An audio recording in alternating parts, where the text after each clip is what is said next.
Good morning, everyone, and welcome. Happy Friday. I am your trainer, Carolina. Welcome to this is the last AEP prep course. As we know, AEP is just 4 days away. So this won't take the whole hour. We'll be together probably about 30 minutes or so. If you have any questions, any comments, you can go ahead and utilize the Q&A section that you see there on your screen. I'll be jumping back and forth from the presentation to that section, and I'll answer as best as I can any questions you all have. So let's just get right into it. We're going to talk about just some tips, some tricks, overcoming objections, best practices, and a few refreshers when it comes to marketing and being out there in your community. So to start off, if you're completely new to AHIP, to Medicare, I'm hoping that by now everyone has completed their AHIP certification. If you're brand new, like I mentioned, maybe you just finished it or you're in the midst of it. With that deadline coming up for AEP to begin. So just make sure that you have registered, you have completed it. Again, it's going to cover Medicare basics, all types of Medicare Advantage plans, anything that you need to give you a good foundation for AHIP. So please go ahead and make sure that you complete that. You throughout this presentation, and this is available to you if you wish to have the deck afterwards, you will see here some live links. So down there in the bottom, you see new to AHIP, click here to register. So some of these links are going to take you directly to pages that are going to assist you and even provide additional guides for you, okay? Contracting as well, before we kick off into more AEP related stuff, make sure that you have gone onto our Agility site and have contracted with all of the carriers that you plan on working with during the AEP. If you're unsure, if you have questions, if you need additional information, whatever it may be about your profile or your contracting with us in Agility, you can contact our producer support team. Their email is there on your screen. It's support@enrollinsurance.com. They'll answer all of those questions and they'll kind of get you over any humps that you may come across.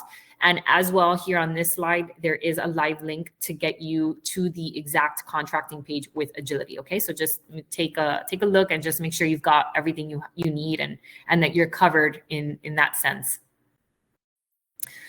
All right, so let's do a little refresher on grassroots marketing, right? Because leading up to the AEP and even during the AEP, you will be out there in the community. You're going to have appointments. Maybe you're going to work with some community partners, setting up your tabletops and your kiosks and whatnot. So just a very high level refresher of what you're able to do out there. So with sales events, right, which is what you want to be doing out there during the AEP, these events allow you to discuss plan benefits in detail, okay? You can direct the prospect or your client to a potential plan or set of plans. And under these types of events, under sales events, there are two additional types. We first have formal events, which is where you present a plan specific information to an audience. So they're sitting quite literally in an audience format, just facing you on either a platform, a stage, or just in front of them. And you are discussing that plan detail and giving them all the information they need for that plan. And then you also have informal events, which is when you offer plan information upon request. This is your regular tabletops, your booths, your kiosks. Those are the much more informal settings, okay? How do we market these? So we can do flyers, newspaper, radio, even direct mail. But when you are marketing for a sales event, whether formal or informal, you must disclose the products that you plan on reviewing. Okay, very important. You can't just keep it open-ended and talk on whatever you want to talk about. You need to pick a plan, whether it's the HMO, if you want to talk about PPO, whatever it may be. But you do need to let the guests know, and the marketing it needs to show which is a plan that you'll be reviewing. A few more things under grassroots marketing, and these are just things to remember. These are some rules and guidances from CMS, just to keep in your back pocket. So sales events are prohibited from occurring within 12 hours from educational events in the same location. So please remember that when you're out there booking these events during AEP, if there is an educational event and a sales event, Just make sure that you have that 12-hour gap between each. Sorry, I just saw a message pop in. Can everybody, someone is having some issue with the audio hearing me. Can you guys give me a thumbs up if you're able to hear me? I have all my mics are fully on.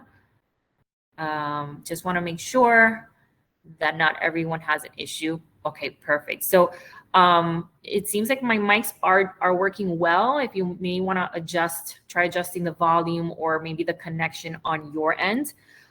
For the sake of time, I am going to continue. Hopefully it'll auto correct itself. Okay. So moving on with things to remember. So prohibition of door-to-door contact without a prior appointment. It still applies even after you collect a BRC, which is the business reply card, or even the scope of appointment. Okay.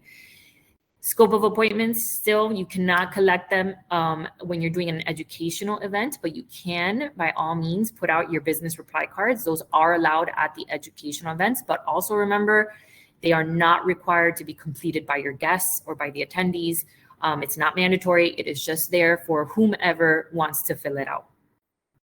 And then very important, this is one of the most recent rules that we all know. I think we've heard so much about it at this point, right?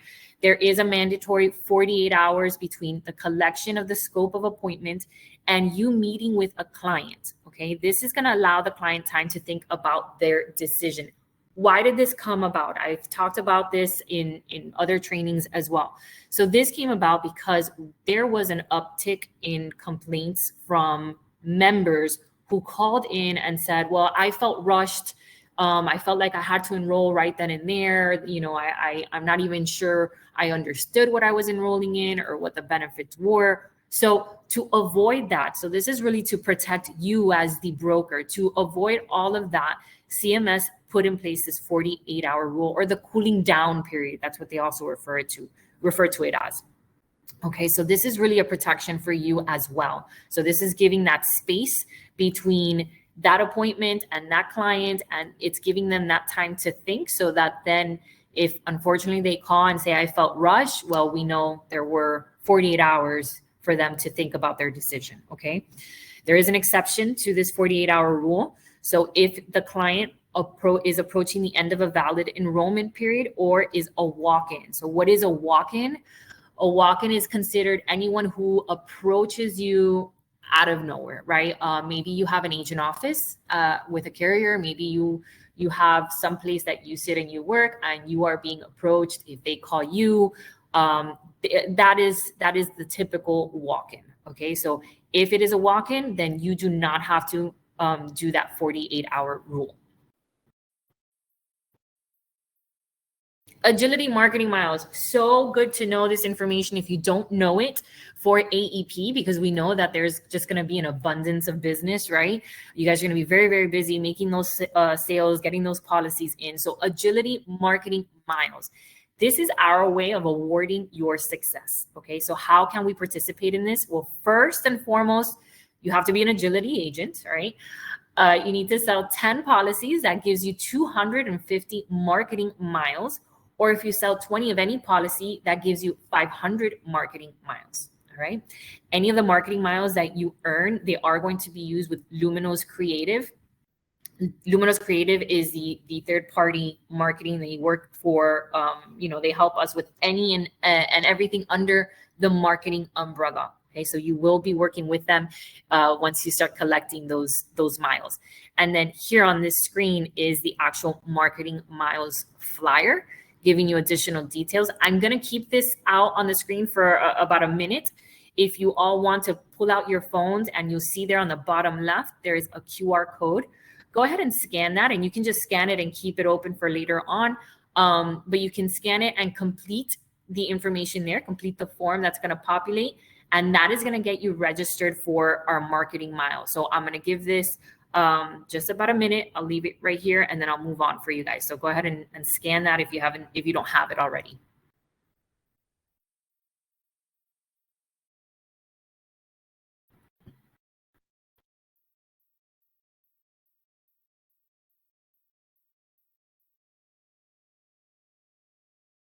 Right. So let's talk pre-AEP actions for success. So some things to get you ready, to get you geared up, to get you well equipped. First and foremost, like all things, right? Education.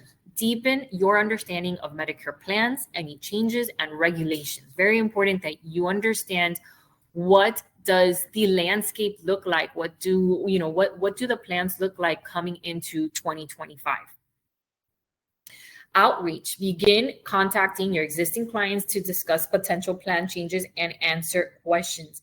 Also, don't underestimate the power of your already existing book of business. Okay, if you continuously check in with your members, you may find out that maybe they want to do a plan change. Maybe that's going to give you a P2P there, but also referrals. You may call to check in with them, and they may tell you, hey, so and so, I have a friend who's actually been asking me now because of the enrollment period. Can I give them your contact information or whatnot? So definitely do not underestimate the power of your own Rolodex there. It's very powerful. Keep in touch with them because they can provide a lot of leads for you all. Marketing materials. So prepare marketing materials and strategies to promote your services during AEP. Tech setup, extremely important here. You need to ensure your tech is working properly. What is the tech? So make sure that your phones are updated, that any app that you're using, whether it's ConnectSure or any platform from the carriers, test them out before you start hitting the road. Make sure that your laptop, everything that you would need to sit in front of a client and do business, that it is working and that it's not gonna malfunction or twitch on you right when you're sitting there and then causing you to have to reschedule or possibly lose out on the opportunity. So always important to make sure everything works as it should. Carrier trainings, do your best to attend so you can familiarize yourself with their plans. Here in Agility, if you take a look at our events calendar on a weekly basis, we are rolling out trainings with our carriers on the Medicare side and also FYI on the ACA side. So take advantage of both, but specifically for Medicare now leading into the AEP. Those have been ongoing weekly. We do anywhere from 3 to 5 a week. We're trying to pop into our calendars to share with all of you. So be on the lookout for those. You can see it on our events calendar, but you also receive the information via email every Saturday. One is sent out to all Agility agents, and it does share anything that's upcoming for the week. Seminars. This ties back to that high-level grassroots marketing little overview we just did. So schedule these. You can do a pre-AEP and all year round, right? Seminars is not just a pre-AEP play, but it is very useful ramping up to AEP. Why? Because you're going to stand in front of an audience. You're going to discuss the HMO or the PPO or whatnot, and you are going to have that audience captivated, listening to you for whatever the time is, and you're going to show them that you are the expertise and that you know the business, you know the information, and that's going to build that trust. So seminars are a great technique for ramping up to AEP. And then lastly, stay informed, right? I already mentioned those trainings that we offer, not just with carriers, but just regular trainings that we do from Agility, whether it's about grassroots marketing, whether it's there will be an upcoming training on the new Medicare prescription payment plan, things that are constantly new and updated and being rolled out by CMS. We are getting our hands on it and putting together trainings to get you all well informed and give you the information you need to move forward with it. So definitely always stay on top of those trainings.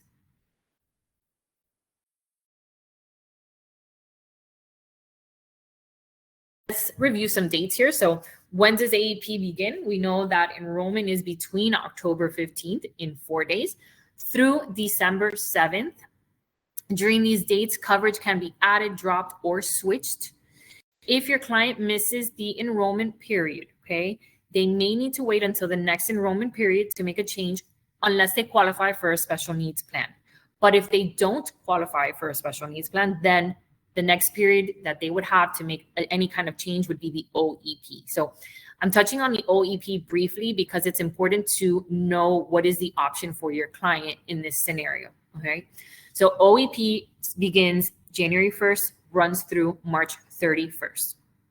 During this time, your client can switch. If they happen to be, they were not satisfied with the plan that they enrolled during AEP, maybe they call you up and they say, hey, I enrolled in this Humana plan, but I just realized that, Aetna has exactly what I need or whatnot. You can absolutely help them. You just need to inform them, okay, well, let's get into the next enrollment period, which begins January 1st. The only difference between OEP and AEP, which is very important to note, the client only has a one time, okay? It's only one time during this period that they can make a change. During the AEP, we know that they can kind of maybe bounce around a little bit if they're unsure. They want to fill out the application for Humana. They want to fill out the application for Aetna. So they have a few choices there. But with the OEP, they make one change. If they fill out the application and they submit it to be enrolled in Aetna, then they have to stay with Aetna, unfortunately, until the next opportunity for them to disenroll and enroll in something new, okay? Again, I put emphasis on these dates and deadlines because it's important for you to know and also for you to inform your clients, right? Your clients have to know about these deadlines because they need to know the time that they have, that, unfortunately, they don't have all the time in the world to make these decisions. So this is very important. So 10/15, annual enrollment begins. Okay, this is first day for 2025 coverage. Then December 7th, annual enrollment ends. And then January 1st is the first date, the effective date for any enrollments that took place during the 15th and the 7th.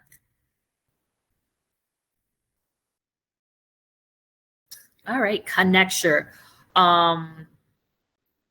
Maybe you've dabbled with Connecture already. Maybe you're well versed. You've done your enrollments already. But Connecture is definitely one of those platforms that you should make sure that your profile is linked, that you have no issues logging on, that you've got everything you need to open Connecture when you're ready for it. So this is the Medicare shopping, quoting, and enrollment platform that we use. Okay. A few noteworthy tools that it has is voice signature for SOA and enrollment. I also pop in there again that reminder of the 48-hour rule because it's just very important that we don't forget that. It does have Medicare and Medicaid eligibility, digital pharmacy, a multi-year plan view, and a shopping link for you personalized. Okay, so this is your personalized URL where clients can click it and get sent to your page. So that counts for you, obviously, if they're enrolled or whatnot. So if you're brand new to Connecture, I'm not going to do a complete walkthrough, but I do want to show you just the starting point of the platform quickly. All right, so here you would log in. Okay, once you start your enrollments and your quotes, your dashboard obviously will look much different than what you see mine here. You'll have all the information of everything that you're working on. Okay, and then you would create a new profile when you're speaking with a new client. I'm going to pop in a tester that I've just been always popping in here, right? And then I just want to show you quickly what this looks like. Once you fill out all of your client's information and you want to continue to the SOA, just want to show you here your options. You can complete the SOA form in person, by phone. You can email the SOA, and you can also text the SOA, okay? So that is where you would capture your SOA and all of that information.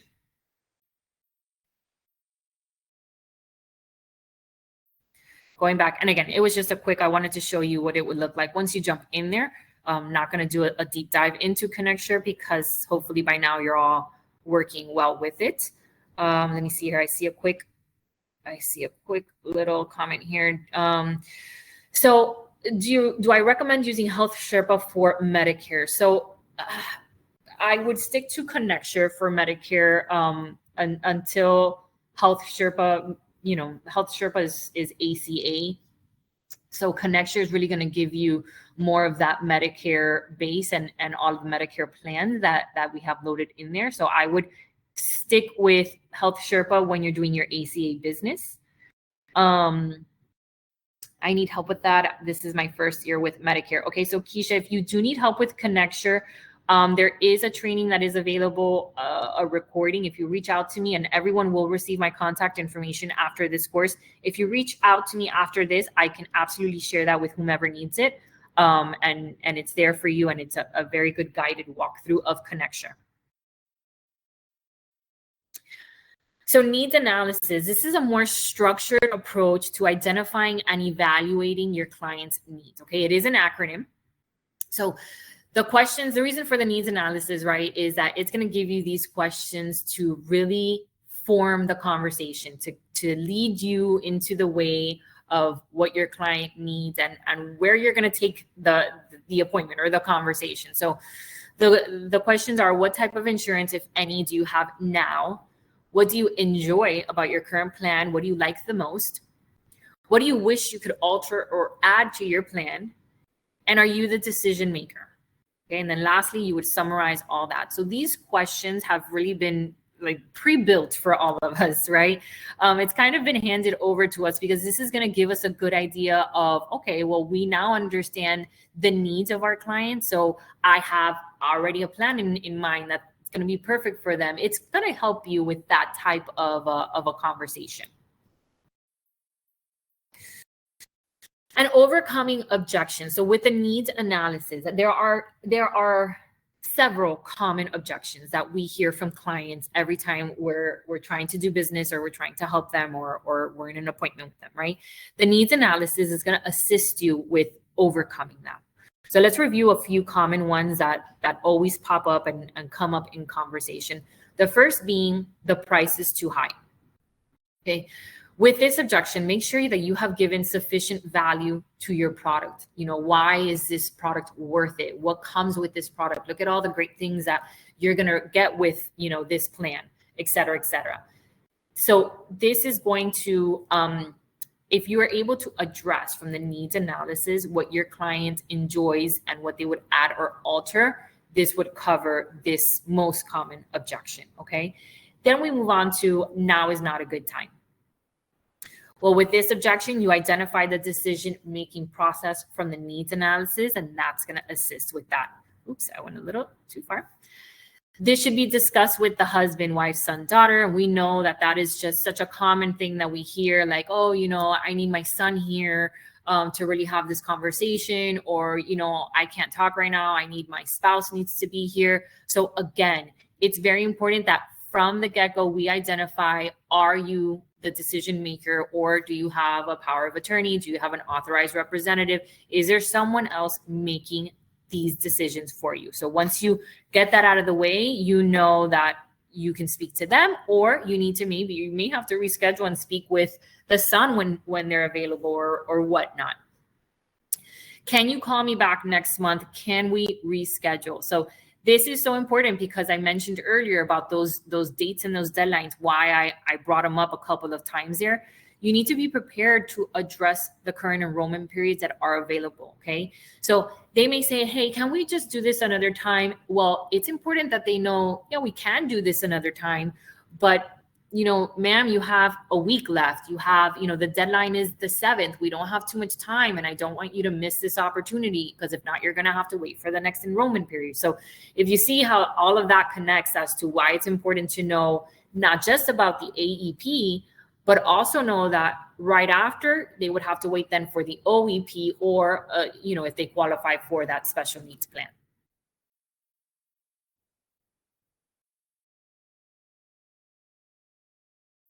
The client can't afford it. So this goes back to the now and enjoying the needs analysis. So before you present a plan, you should know price limitations, right? So know what are they able to afford, what can they, you know, what is their limit, you know, everyone has one, we all have one. So what are they able to pay? What are they, you know, what are they wanting to pay? Very important. I'd like to think this over. Another common objection, you know, again, just make sure that you review everything that they enjoy, that they would wish that they could have in their current plan. give them clear next steps, have them fully understand, okay, well, this is what's going to happen next. I'm going to leave here.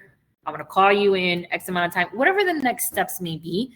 Just make sure that they understand what's next. Okay. And then lastly, I know it's a little bit redundant here, but it is a common objection, is I need to run this by someone. So again, very important, that decision-making process. Let's figure it out, and then you roll with it. And lastly, very important, maybe we don't think so, but it is extremely important, and I love to talk about this. I like to stress this, especially for the AEP, okay? It is quickly approaching. We know in 4 days it is here. It's going to bring new challenges and opportunities. It is an extremely busy time of year, okay? You are all preparing, you're prioritizing. There's a lot of hard work. You're hitting the ground running. Most of you, if not all of you, have full days of back-to-back appointments or whatnot. So it is very easy to forget about yourself, okay? And if you forget about yourself and you're running on 100 all the time, you can burn out quickly. So some little tips here just to prioritize you, okay? Very important always. Get plenty of sleep. Take breaks. If you feel like you are slammed back to back, it's okay to schedule some breaks for yourself. Fuel your body with nutritious food. It's so easy to pass by a McDonald's or a Burger King or what, because we're in a rush, right? But try your best, maybe pack some snacks with you, some nuts, things that you can eat that are good for you and that aren't going to kind of get you a little lethargic after. Take an evening off, have fun with friends and family, don't stress it too much. Don't overwork yourself. If you meditate, wake up early, meditate, maybe you journal, maybe you go running, get a workout in, a 30-minute ride on your Peloton or whatever you have, just do whatever you need to do to prepare for your day and start it with the right foot, right? Plan out tomorrow. I can't stress this one enough for, if you want to forget about everything else, but plan out tomorrow, because if you wake up and you have no idea how your day is starting, where you're going, what you need to be prepared with, that is going to set you back. It can set you back. So when you get to bed at night, check your phone, check your calendar, make sure you have everything you need ready and packed for the next morning, okay? And absolutely, please don't forget to take a breather, take some deep breaths in and out. And best of luck to you all in this selling season for 2025. I know you're all going to do great. Again, if you have any questions, whether it's Medicare, whether it's also for our upcoming ACA open enrollment, I'm available. This is what I'm here for, to help you all, to guide you. If I don't have an answer for you, I will get it. So please reach out to me. I'm here at all times. And thank you for joining. This is our last session for AEP. So best of luck and happy selling, everyone.